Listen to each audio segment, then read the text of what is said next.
Welcome back to Dad and Daughter Reads, a book club podcast. I'm your host, James, and this is episode 23. After a short break, we're kicking off a brand new book, Bury Our Bones in the Midnight Soil by V.E. Schwab. This will be a 5-part foray, and in this week, we'll be covering pages 1 through 115. So I hope you're ready for some toxic lesbian vampires. And of course, I'm joined by Miranda, who's here to tell us what she's been up to and what she's been reading lately. Miranda. Hello. What have you been up to? What have I been up to? I've been off gallivanting the world. So the reason why we had this break is because I went to Ireland, which was amazing. Can't recommend Ireland enough. It was so fun and it was gorgeous. It was stunning. It was beautiful. I was there for about 11, 12 days, and I started in Cork, and I drove for most of that part on the left side of the road on that's crazy. Irish back roads and cliff sides. I did do that, and I did survive, and it was very scary. But I did get used to it. I got used to it, though, about halfway through. I got used to it. I also, because I live in New York, I don't really drive that often anyway, which I think was to my advantage, because then I didn't go from driving on the right side to the left. I haven't really driven. I think the last time I drove was in September. The last time you drove? I think September, because I visited New Mexico, which is where I am right now, and I will drive Mom's car sometimes. But so I was driving the whole time, which at first was a little bit scary. Well, it was scary the whole time. But I did get used to it after a while. But I'm so glad that I did, because I was able to see so many things and kind of go at my own pace. And it was just absolutely gorgeous. Also, just how cool, I did that. I drove by myself on the left side of the road for a few days. Yeah, I've never done that. I'm sure it's weird. It was weird. I think I kept hugging the left side of the road. So I had to I kept running into the trees and shit on the left side. Because there are a lot of winds and curves. So whenever a car would come around a wind, I thought it was coming at me, but it wasn't. It was on, the other side. So eventually I had to train myself to just keep looking in my rearview mirror to tell myself that no, I'm inside the white line. And to stop hugging the left side of the road. And then the brake and the gas are the same. So that's good. So the brake is on the left and the gas is still on the right. Yeah. I mean, I'm pretty sure I didn't feel confused by that. So I think it was the same. Like I said, I don't drive often. So it's like riding a bike whenever I drive a car. The only thing that kept getting me, which wasn't that big of a deal because it was only when I was reversing really, was the Prindle. Because the Prindle, is on, you use your right hand for it, but it's your left hand because it's on the left side. So I would try to reach for the Prindle on my right, and then that wasn't it. It was on the left. But yeah, I did it. And I also found out by an Australian while I was there that they drive on the left side of the road in Australia too, which is where I plan on moving. So I feel like I got some practice in for that, especially really hard practice, because this was major leagues driving on the left side of the road. The roads that I was driving on were narrow. Oh, yeah. Narrow. Yeah. Narrow. And then on the cliff sides, the windy cliffs, forget it. That was crazy. That was quite crazy of me. But I did it. I survived. It was awesome. I saw some beautiful things, did beautiful things. My favorite part was Skellig Michael. It's an island called Puffin Island, but it's also where they shot Star Wars scenes. That Star Wars movie that they... It's where Luke lives. So yeah, I don't remember which. I think it was episode 8. Yeah. So I saw that. I climbed to the very top of it, which is crazy. It used to be a monastery for monks, medieval monks. So that's where Luke lived, in the monk huts that they built, I guess. That was really gorgeous. I also was really lucky because I had beautiful weather almost the entire time, which is not known from Ireland. Usually the weather's pretty like windy, rainy, or it changes a lot. But I had mostly sunny, blue skies and really good weather almost the whole time I was there. So I was pretty lucky. That's good. Yeah. Yeah. It was awesome. Yeah. I highly recommend Ireland. I feel like nobody goes to Ireland, but it was gorgeous. It was really, really beautiful. And everybody was super friendly. Everybody was so nice. Like there were never any moments where I felt scared or anything like that. Everybody was super friendly. It was a cool vibe. So yeah, my trip to Ireland, Cool. it was very fun. And Cool. now I'm in New Mexico. So I got home to New York, had a couple parties to do. Had some partying to do for a couple days, and now I'm in New Mexico for a concert tonight. Actually, I'm going to see the Marias. So yeah, I've just been gallivanting. Haven't done much reading in my gallivanting. I tried to read a little bit, but there's just a lot going on all the time. So I actually read this part on the plane here Sunday night. Yeah. Sunday night I read this part. I tried to read it on the train in Ireland, but I fell asleep instead. So I was like, okay, I'm going to read it on the plane.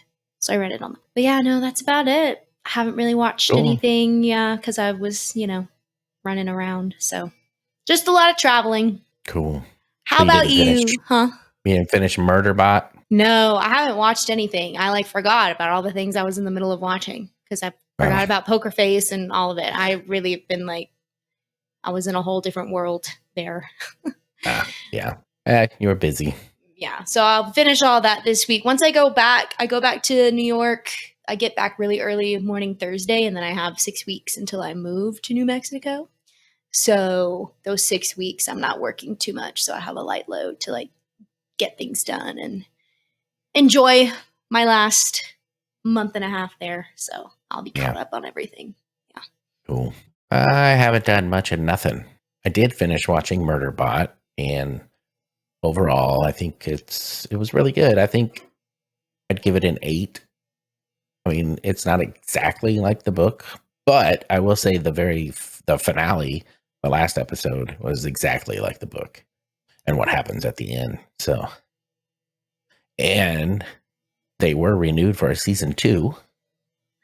And if they make so the first season was pretty much the first book from beginning to end. So if they do that again, then hopefully we'll see Art, who's my favorite character. He's in the second book. It is in the second book, not he, because it's a ship. It's another bot. That's a ship. So, but he's even more sarcastic than Murderbot. So yeah, reading wise, just nothing. It's summer, so I have a summer reading slump every year, it seems like, and I figured out why. It's because normally during the school year, I put Ava to bed at 7:30, and that's when I usually read. Well, she stays up till 9:30 because she's not in school. So I get to do other things instead. So usually I'm doing other things, and then I'm tired by then and don't feel like reading. So that's why I'm in a reading slump, but that will end here soon. In about 3 weeks or so, she'll be going back to school. Oh, wow. Already? That's fast. Yeah. They don't get much time out, really. Yeah. I think she goes back at the end of the first week of August. Somewhere around there, usually. Oh, that's fast. That's fast. So, yeah. Yeah, that makes sense. Yeah. So I haven't done much of nothing, really. Just work. Yeah. Usually, I'm opposite. I usually read a lot in the spring and summer, but I think I just had so much going on this spring, summer, and upcoming with my move and everything. I just haven't been sitting down to read, So I've been doing all kinds of stuff.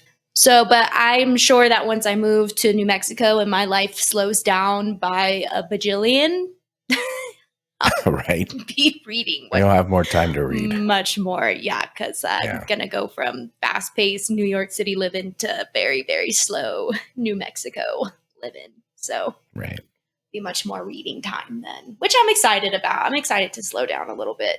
Yeah. Yeah. Well, hopefully my reading will pick back up in a few weeks. I'm still 10 books ahead of making 52 books for the year, so I'm okay. You're good. You're allowed to slump. I am listening to some audiobooks right now. Well, one anyway. So eventually I'll get that one done. And then we have the book club book. So, Yes. and the book I'm reading for work counts too, because, it's a book, even though it's not a fiction book, but Still a book. it's more like a damn guide, like a dang school book, really. But, Like a textbook. It's so dry. You're still reading it? Yeah, slowly. Slowly but surely. All right, then. So let's get into some toxic lesbian vampires. Let's do it. All right. So we start off with Maria, who dies in 1532. However, the story of Maria starts in 1521 in Santo Domingo de la Calzadas. I think I spelled that wrong. Calzada. Okay. So Santo Domingo de la Calzada, Spain, 1521. We meet Maria. She's a 10-year-old Spanish girl who has a run-in with a quote-unquote widow woman. Widow woman? Yeah, I guess a widow is a woman, isn't it? By definition.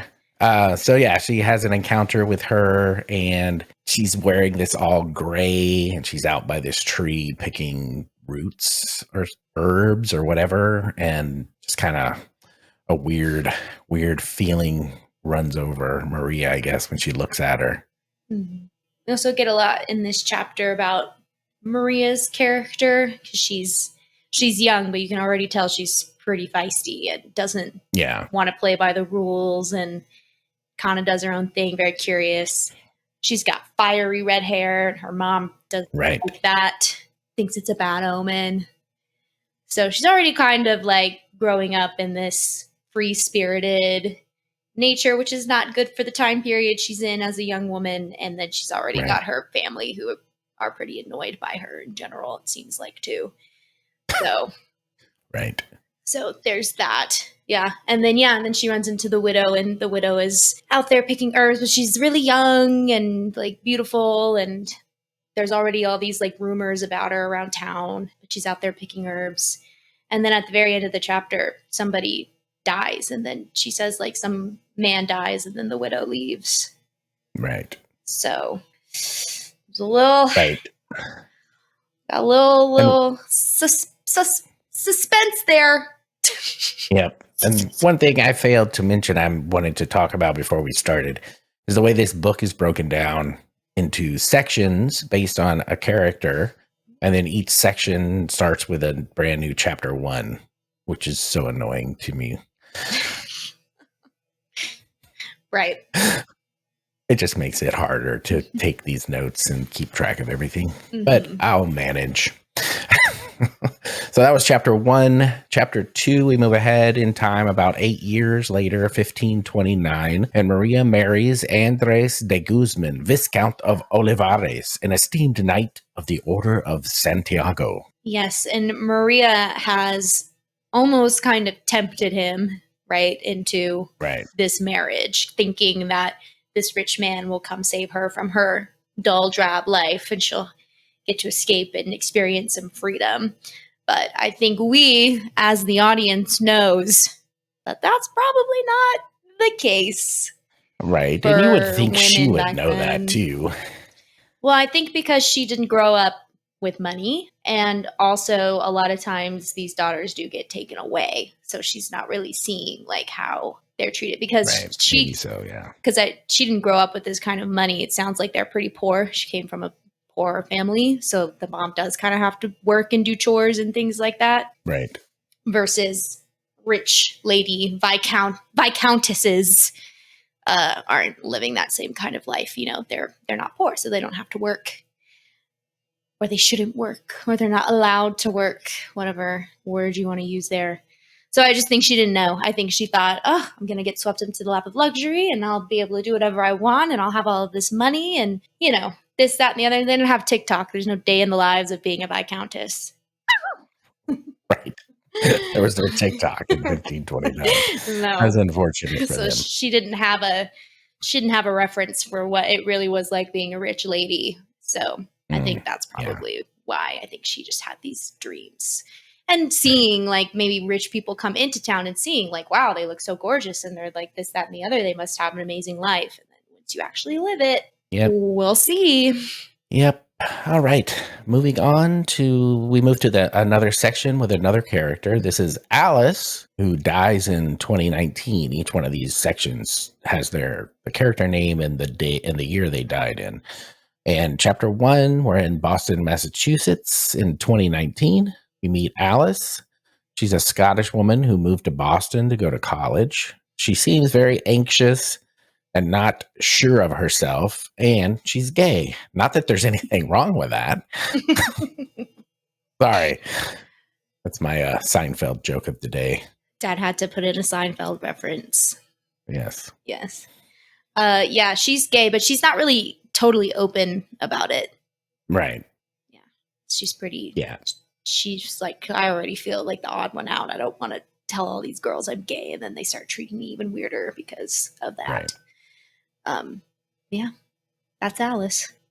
All right, chapter 2, Alice meets Lottie, the violet-colored girl. Her hair's dyed violet at a party, and a fire alarm goes off. And well, before that even happens, we can really see how very anxious Alice is and unsure of herself. She kind of looks at herself in a mirror in the bathroom and says, I'm going to be a new person or whatever until midnight or something like that, right? So, yeah. Anyway, a fire alarm goes off. She ends up with Lottie and they escape into the rain and eventually find their way back to Alice's suite, which I guess is, I don't know. The author calls it a suite. I'm assuming it's like dormitories or whatever. It's a dorm. Sure. So a suite and a dorm is like, there's like a common space, but then all the rooms are separate. So you have a door to each room, but there's like a common space.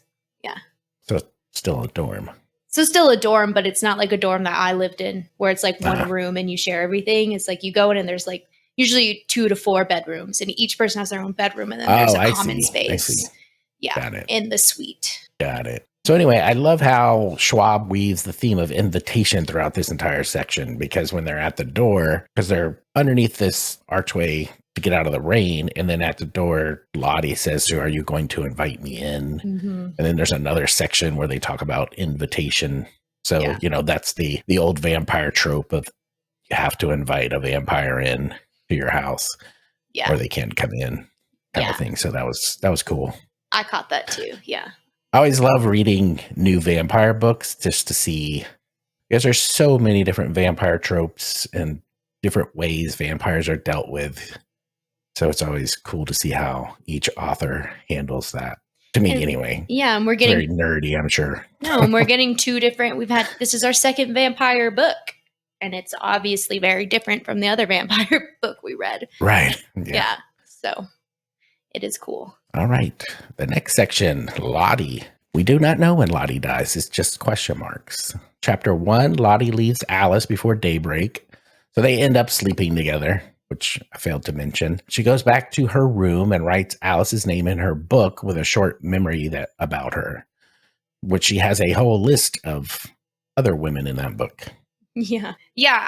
I like the question marks for her year that she died. Like she's just totally lost track of time because obviously she's a vampire. Like how we know the other people's death dates, but we don't know hers. So I like that. It kind of gives her more of an air of mystery. So like, who is this Lottie person, Right. Yeah. And like, she's obviously, who knows how long she's been a vampire. Yeah. And she's a slutty little vampire. Her body count notebook is really funny to me. Like all this history she's probably lived through, and she's just keeping count of all the girls she's slept with like little notes about them. And it's like, how often is she updating? Because she says too, like, well, all of these girls are still alive. So it's like, are you changing it? Are you changing notebooks every like couple of decades? Like, why do you have this slutty little notebook? Seems very silly to me. I'm very or another way you could look at that is, what does she mean by alive? Did she change them into vampires? That's your theory. Yeah, possible. Yeah. I don't know. Yeah. Well, we don't know. It's just a guess. Yeah. I don't think so. But her slutty little notebook was funny to me. That was just my point. It just makes me it makes me more interested in this character because it's like we don't know why she died. We don't really know. She's giving this like air of mystery. And then she pulls out her body count. And everything seemed, all of her notes for these girls seem pretty like, oh, they had freckles or whatever. And then this one, she's like, she tasted like grief and looked sad or something. Yeah. Right. Like, oh my God, okay. And she's like staying in a hotel?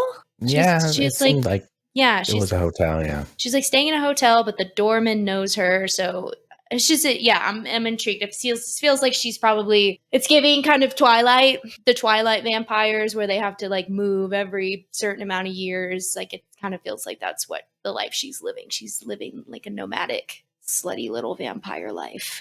So I'm excited. Right. I'm excited to read more about her. We don't get that. That was her only chapter, this section. Yeah, that was our only chapter that in this part that we read. Yeah. In fact, the rest of it is mostly about Maria. There's one more chapter for Alice, but we'll get there.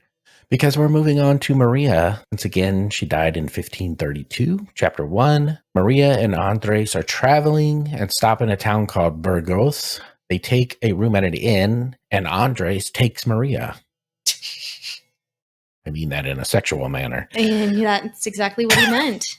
And here's where she starts to realize that maybe this ain't going to be so great because he only sees her as a vessel for his son. Because it's like as soon as he's done, he just puts his hand on her stomach and is like, better be a boy. Yeah. And she's like, what the fuck just happened? Yeah.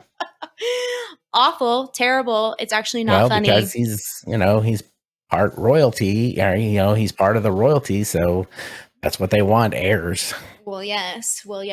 But I think that's when she kind of realized, like, oop, this might not be exactly what I thought it was going to be. Yeah, her plan is not what she thought it's going to be.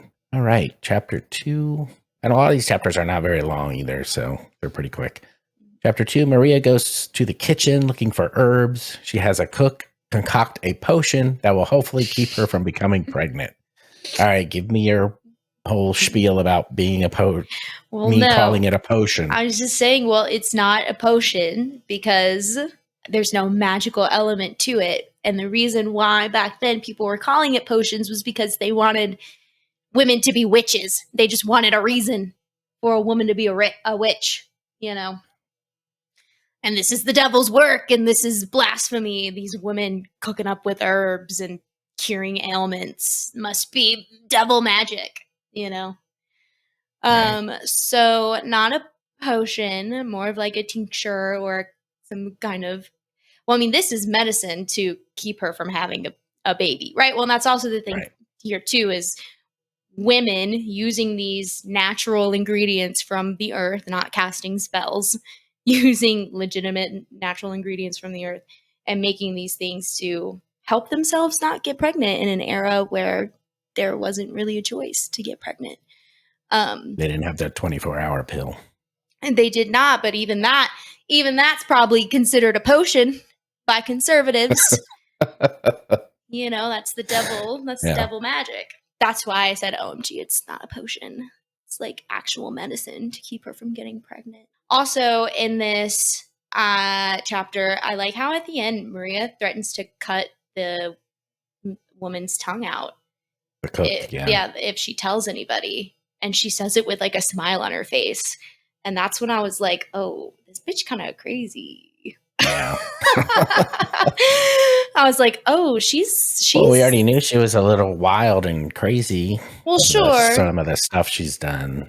She was standing on the roof, which we didn't talk about, like when she was 10 years old.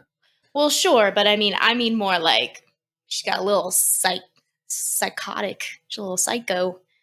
A little murderous. She seems a little murderous, which we get into more later, but she seems a little too excited to maybe cut somebody's tongue out.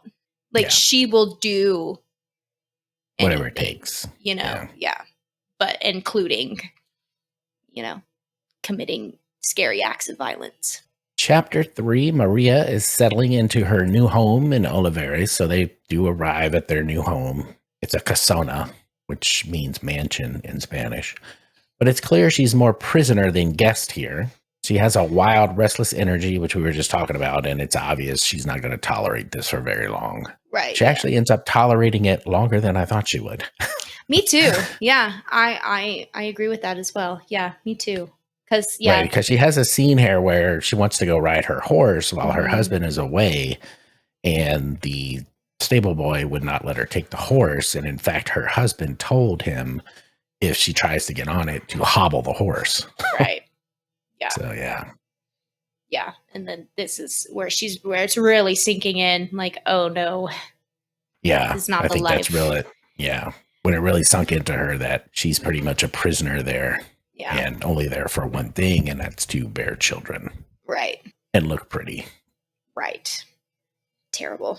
Chapter 4, Maria is wandering around the house and makes her way to the servants' quarters. There she finds her maid playing cards, and she asks her to teach her how to play. And I guess there's one part in here which makes a little more sense now, is she asks the maid who taught her how to play, and she says her father. And then she also says she got the cards from the Count, which is Andreas's father. There's a reason for all that little foreshadowing there that you may have or may not have missed. I did miss it when I read it, but eventually got it. I missed it when I read it too, but then understood. Yeah, in this next chapter. Chapter 5, Maria suspects that her maid, Isabel, is illegitimate daughter of the Count. As she looks at her, she says she looks like, Andreas and the Count. So, and that's what I was just talking about, obviously. Yeah. So there's a feast that is held in Maria's honor by the Viscount, and she meets her in-laws for the first time. The meeting goes poorly. She despises them, and the feeling seems very mutual. Yeah. In fact, they just talk shit about her right in front of her face. They do. Well, I think they definitely did not want their son to marry this wild, poor girl. Right. A commoner. A commoner. I think is what the Count calls her. Yeah. So that's what it was. His mother was not happy about it. And she's got this red hair, and the mom starts talking about these cats they had and how she drowned the red-haired cat, the orange cats, because it was such an ugly color. Yeah. And then Maria's like, well, I guess I won't let you around our kids during bath time. Which is pretty funny. I was like, okay, pop off. That was really funny. So she doesn't care. I like how she bites back. But yeah, no, her, especially the mom, isn't it always? She's not happy with her son marrying this wild girl. Commoner with red hair. Mm-hmm. So the next morning, Maria learns that Andreas has been called to duty. She expects to have the house all to herself, but instead she's told she must move in with the Count and the Countess. Wanting to bring Isabel with her, she's devastated to find out that the maid has been given away in marriage to a vassal. Yeah, and then also here, Andre is like, well, it wouldn't be appropriate for her to come anyway, because of... Right, because he also knows that she's the illegitimate daughter of his father. Yeah, so he alludes to that too, making it seem like it's pretty true. But yeah, that sucked. That sucked for Maria. She really was like, great, I get to stay home all by myself. And he laughed at her. He said, you stupid woman. He did. He said, you're staying with my parents. That's awful. Which is in Leon, Spain. The big city. Yeah, the big city of crap and plague eventually. Well, yes. All right. The next, we move on to an Alice section here. Chapter 1, Alice wakes up with a pounding headache and hangover. The song on her alarm triggers a memory of the time her sister ran away with her. And then we have this whole little interlude where she remembers what happens during this time. She feels awful, nauseous, disoriented, and everyone keeps telling her she looks like hell. So is something more happening here? Could she be turning into a vampire? Did Lottie turn her? Because she did say there was some blood drops on her sheets also after she woke up. There were. Which I also, I also was like, but I don't think so. I don't either, because we see later on, at this point, we didn't know there's different tropes on how you become a vampire. We didn't know at this time because we don't find out till later when someone is actually turned into a vampire how that works in this book.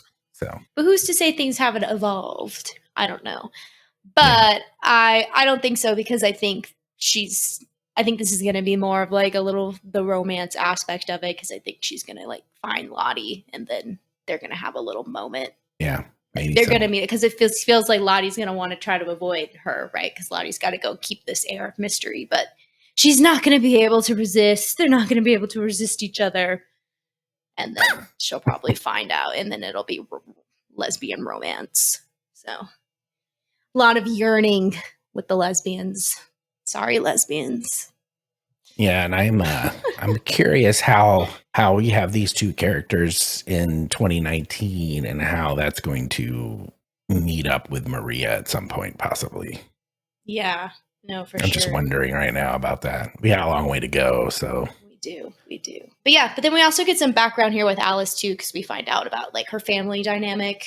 Found out that her mom died when she was really young, and her dad remarried, and her sister doesn't like the woman that he remarried. Right. Which is why she ran away.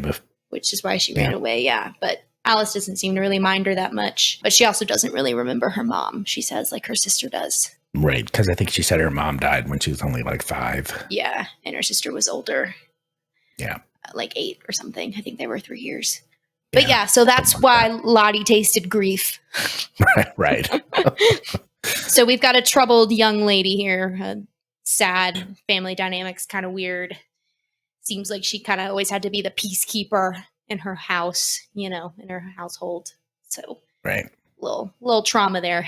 Right, because technically right now we also don't know that anybody's a vampire yet. Technically, no, we don't know that. We're just making assumptions at this point. Yes. All right, next section, we go back to Maria for about 6 chapters. Chapter 1, we are in Lyon, Spain, 1531, so we're a year away from when Maria dies. Maria accompanies the Countess to the market where she spots the widow again, because she hasn't seen the widow since she was 10 years old. Mm-hmm. And this is about, 8, 9 years later, 10 years later? Yeah. She quickly comes up with a plan to have a baroness that she sees there at the market distract the Countess, giving her a chance to slip away and follow the widow. Chapter 2, Maria finds the widow in her apothecary shop and confesses she wants to be without child. Well, basically, she's telling her she doesn't ever want to have a child. So the widow gives her a small vial, not a potion, mind you. No. Instructing her to return every fortnight for a fresh batch. Of birth control. Yes, a birth control potion. Of all natural medicinal birth control. She introduces herself as a Madame Boucher. I wonder if she knows Bobby. My God. But says she goes by Sabine. Yes, so she's French. Yeah. Sabine Boucher. And Maria notices that she hasn't really aged. Right. She still looks the same. She says she looks exactly like she looks when she was 10 years old. So, Chapter 3. Maria visits Sabine very often, learning to read and write from her. One day, after getting a word correct, Sabine gives her some warm melted chocolate and says, "Strange, isn't it? The more you taste, the more you want." So the words feel heavier than they seem, hinting at something darker beneath the surface, like vampires and their lust for blood. Right. Well, and part of the reason why she gives her the chocolate is she's like, "Oh, I can't eat it. It shouldn't go to waste." Right. Right. Because obviously she can't eat it because she's a vampire. She's a vampire. Right. Well, we don't know any of that still at this point. But we're getting lots of hints. Yes. But yeah, so it is kind of, we were talking about this before, but it's kind of crazy because this woman who's like the widow who's in this big city making her potions, having the apothecary and like people going to her for things. And then now she's also teaching this girl to read and write. So she's this very independent woman who's created a life for herself, and she's made herself a widow, basically, even though she said she technically was a widow. And she like gives a hint. She gives more hints to that too. I don't know if that was this chapter or the next one, but it kind of all mixed in these chapters. Yeah. Because Maria asked her how her husband died, and she's like, slowly. We're like, oh, okay. Right. But that was like a long, long time ago. So she's decided to keep this widow effort up so that way she can do whatever she wants without having to have a man accompany her, so people don't get suspicious. Right. But my thing is, man, this is like right in the middle of the very Catholic Spain, where like this is at the very end of the Spanish Inquisition times. So a woman that's dabbling in apothecary and making these concoctions, I won't call them a potion. It's very, it's surprising that, the townsfolk hasn't come with pitchforks and torches and stuff. But obviously she can, because we think she's a vampire, she can obviously take care of herself, I'm sure, for the most part. All right, chapter 4. Sabine tells Maria that becoming a widow doesn't have to be left to chance. There are other ways to be free. She's thinking of leaving Leon. This is Sabine is thinking of leaving Leon and suggests Maria could come with her as Maria starts to leave. So Maria kind of gets mad about this, right? Saying that she can't just up and leave, or, because she says, oh, what? We just go after we murder my husband? So Maria gets up and starts to leave, and Sabine touches her and says with a sly smile, if you want something, all you have to do is ask. Which is some more playful lesbian banter here. Yes, that. But also, like, if you want to kill your husband, let me know. I'll help you.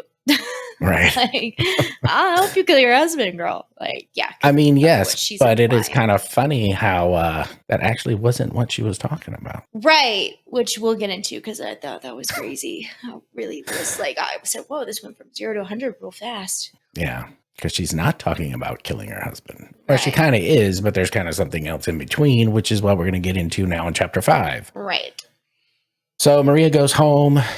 She goes to bed with Andreas in her bed. They go to sleep. Maria gets up and jumps off the roof and escapes to the widow's shop. So she goes back to the widow. She tells the widow she wants out by any means necessary. And then the widow bites Maria and drinks her blood, because she is a vampire. She's a vampire. Yep. Sabine then cuts herself and tells Maria to drink. So this is the, I think we talked about this in the other book, the Buffalo Hunter book, that the trope is the one getting turned into the vampire has to drink the blood from the vampire. Yeah. So Maria continues to drink from Sabine even after Sabine warns her to stop. Maria doesn't stop, and she ends up destroying Sabine. Right, which was crazy. Well, first of all, it was crazy of Sabine to just like trust this girl, because she didn't give her any rules. She didn't like give her any warning. She just was like, okay, cool. Turned her into a vampire, told her to drink her blood, and then realized, oh no, she's not going to stop, and now I'm going to die. Like, that was like the risk that she took, that Sabine took. Right.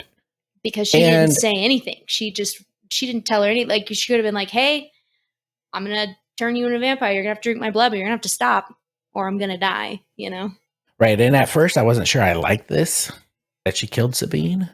But then I got to think about it a little bit and was like, if the author had kept Sabine there, then Maria still really wouldn't be free, because she'd be following Sabine around probably. But this killing Sabine makes Maria completely free now. Makes her completely free, but then she doesn't even have to worry about Sabine. Right, but also says a lot about her character. Like, she's gonna be crazy and evil, I think. Maria is like, Maria didn't care. Like, Maria was like, no, I think she definitely had vampire instincts take over, but she didn't even try to stop them, Like, she didn't even think like, oh, maybe I should stop. No, she just was like, oh, I'm gonna keep going. Like, she was in a bloodlust. Yeah, like, total. And then even after she was done, she had no remorse. She wasn't like, oh no, what have I done? She was just like, all right, on to the next.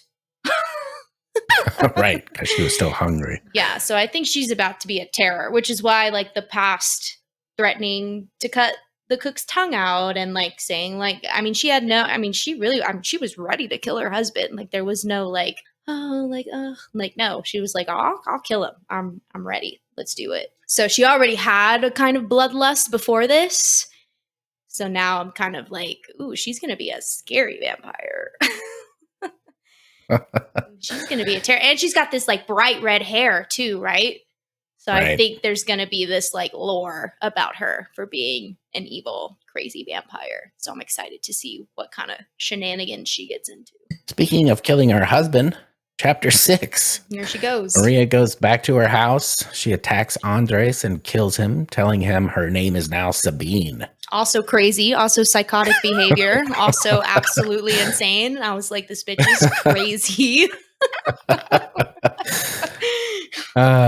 She then sets the house on fire. The Count comes in and she kills him by drinking his blood as well. She doesn't kill the Countess that way, though. The Countess falls down the steps and breaks her neck. She doesn't want to drink her. Funny. Yeah. She's like, I want your blood in me. Yeah, it was funny because earlier in the novel, she said she was always thought about pushing her down the steps, but she didn't think only 8 steps would cause a broken neck. And then here, when she falls down the steps and breaks her neck, she's like, "Oh, I guess 8 steps does cause a broken neck." Oh, I must have missed that. Yeah, that is funny. Yeah, I like the Schwab's prose. It's really good. I can see why she's a pretty popular author. Yeah. Sabine flees. And she is now free. And that is where we stopped for this part. Yeah, no, I really thought it was crazy that she was like, I'm going to be Sabine now. Like, girl, can you have an original idea? It's just interesting to me, like, why she would take her name. Right. Like, I don't totally understand that yet. This also made me think, well, what if she changes her name again and maybe she's Lottie? I also have that thought as well. I also am like, how does that tie into? But then how does she get the British accent? Because Lottie has a British accent. Unless she's faking a British accent. If it is Lottie, she's like 400 and something fucking years old. I'm sure she can learn how to get a British accent. Right. But then I also like this idea that there are multiple vampires out there. So then like her and Lottie have met up at some point. Or like maybe she turned Lottie. Or they have this like fight.